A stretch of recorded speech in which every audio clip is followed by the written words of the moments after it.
السلام عليكم ورحمة الله وبركاته. Good morning. Har'a nuti barannu method of reconciliation of demand with budget. Method of reconciliation of demand with budget ilalla. Methodin karaa ittiin binnu jechuudha. Depend on demand with budget. Bakka lamatti qoodama. Innis Venn in the ABC analysis jenna. Vennin vital, V jechuun vital, E essential, N non-essential. Vennin kun based on relative importance of drug. Isarratti hundoofne barbaachisummaa drug irratti hundoofne kan binnudha. ABC analysis based on value of annual usage.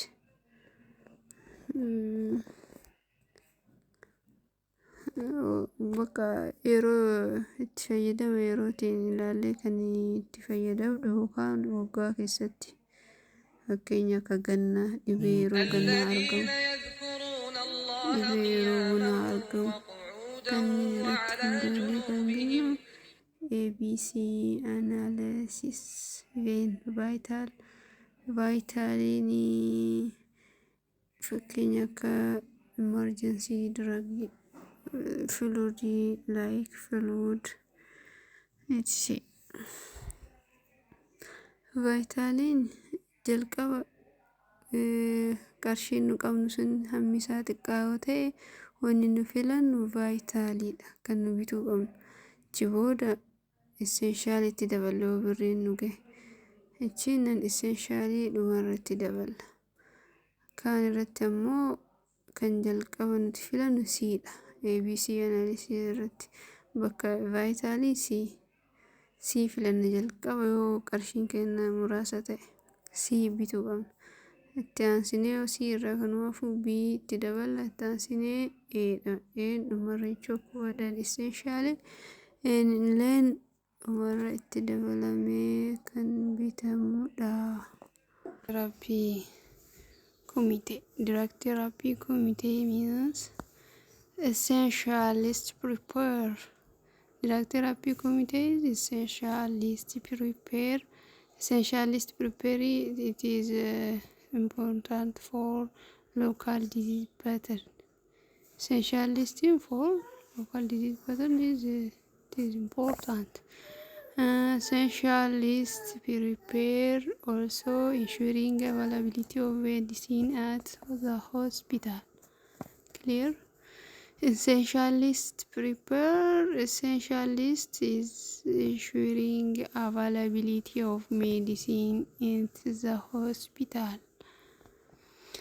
STG, a standard treatment guideline.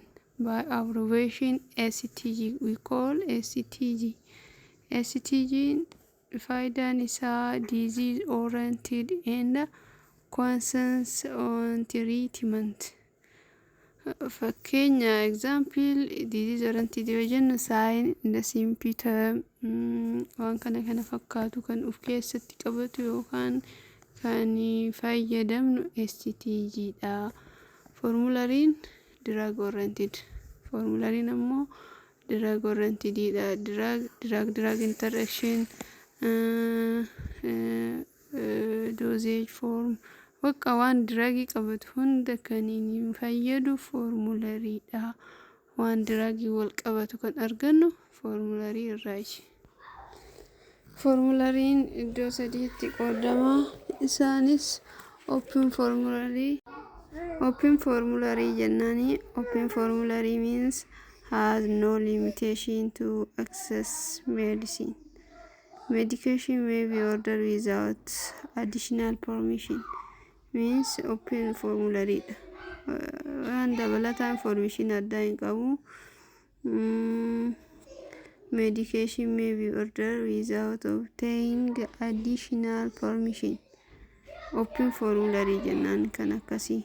If it have no additional permission without additional permission yoo nuun jedhe open formulary dha, has no limitation. It is no limitation.